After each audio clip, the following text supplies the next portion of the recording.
Cuando uno mira las leyes ambientales de Chile, se da cuenta de que son de las más complejas de la región. A primera vista, la verdad es que puede parecer un verdadero laberinto. El objetivo de este análisis es justamente entregar un mapa claro para poder navegarlo, desglosando cada una de sus capas, paso a paso.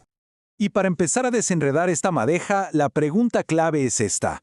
Si logramos entender la respuesta, vamos a poder ver no solo las reglas por separado, sino cómo encajan todas, cómo funcionan juntas para lograr un objetivo común, la protección del medio ambiente. Bueno, entremos en materia. Lo primero que hay que entender es que este marco legal no es algo que apareció de un día para otro. Como se ve en esta línea de tiempo, ha evolucionado un montón, partiendo allá por 1994 con una ley que fue la base de todo. Y de a poco ha ido sumando nuevas capas, cada vez más especializadas, como las que vemos para cambio climático y biodiversidad en los últimos años. Ok, y todo este edificio legal, por así decirlo, se apoya en una sola base, en una columna vertebral. Vamos a ver cuál es y por qué es tan pero tan importante. Y aquí la tenemos, la Ley 19.300. Es literalmente el punto de partida para todo lo demás. Define los deberes y principios ambientales del país, como el famoso principio de el que contamina, paga. Es, en esencia, como la Constitución Ambiental de Chile. Pero ojo, lo que hace que esta ley no sea solo una declaración de buenas intenciones es que crea herramientas súper concretas. La más conocida y potente es el Sistema de Evaluación de Impacto Ambiental, el SEIA. Este es el gran filtro por el que tienen que pasar los proyectos importantes para demostrar que son viables desde el punto de vista ambiental. Bueno, ya tenemos las reglas del juego, pero ¿quiénes son los árbitros? Porque un sistema de leyes solo funciona si hay instituciones que lo hagan valer, ¿no? Pasemos a conocer a esos actores clave.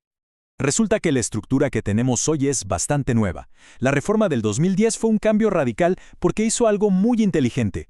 Separó los roles para que no hubiera conflictos de interés. O sea, una institución crea las reglas, otra distinta evalúa los proyectos, una tercera vigila que se cumplan y una última resuelve los problemas legales.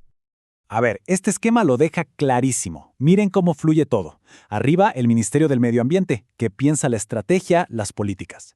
Luego, el Servicio de Evaluación Ambiental, el SEA, que toma esas políticas y las usa para evaluar proyectos en el SEIA.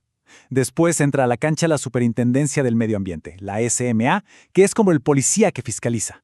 Y si hay alguna disputa, bueno, para eso están los tribunales ambientales.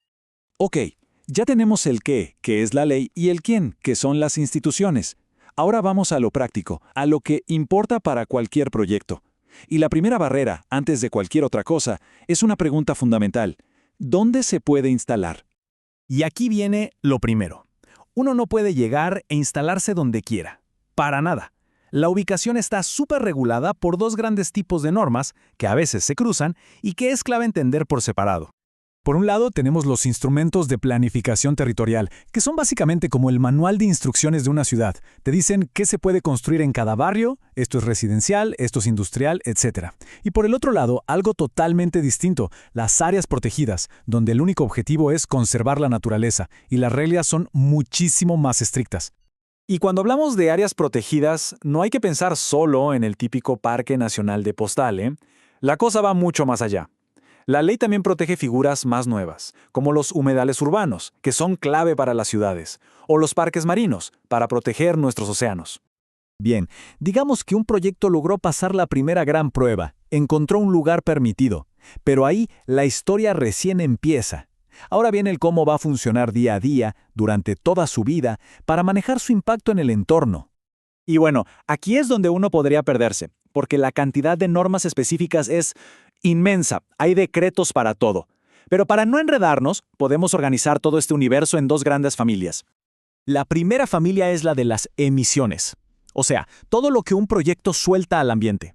Esto va desde el humo que sale por una chimenea o el agua que se usa en un proceso, hasta cosas que uno no siempre piensa, como el ruido que genera una máquina o incluso la contaminación por luz artificial de noche. Y la segunda gran familia se enfoca en las cosas físicas, en los materiales.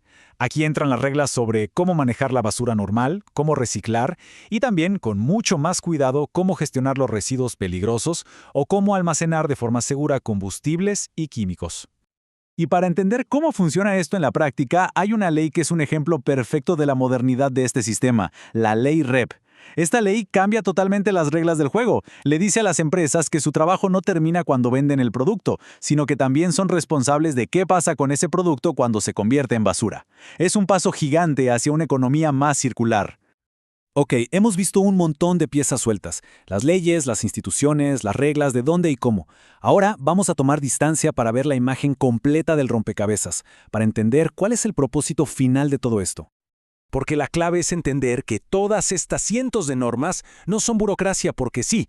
Para nada, cada una tiene un objetivo súper claro: proteger una parte específica del patrimonio del país, lo que los técnicos llaman componentes ambientales. Y este gráfico lo resume muy bien. Tenemos leyes para cuidar el aire que respiramos, otras para el agua que tomamos.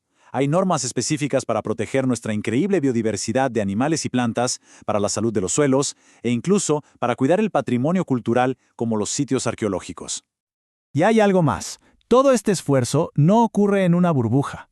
Chile es parte del mundo y sus leyes son la herramienta con la que cumple sus compromisos internacionales. Aquí vemos algunos de los más importantes.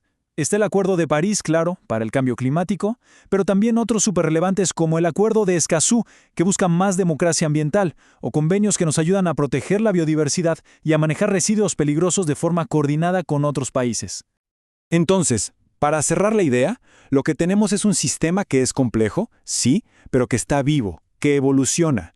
Es una red de muchas capas que intenta hacer algo muy difícil: encontrar un equilibrio entre el desarrollo que se necesita y la protección del medio ambiente, que es simplemente indispensable. Y todo esto nos deja con una última pregunta flotando en el aire. Si ya se tiene un marco legal tan robusto, ¿qué es lo que sigue? ¿Cuáles son los nuevos desafíos, como la crisis del agua o la pérdida de biodiversidad, que van a necesitar la próxima generación de leyes ambientales?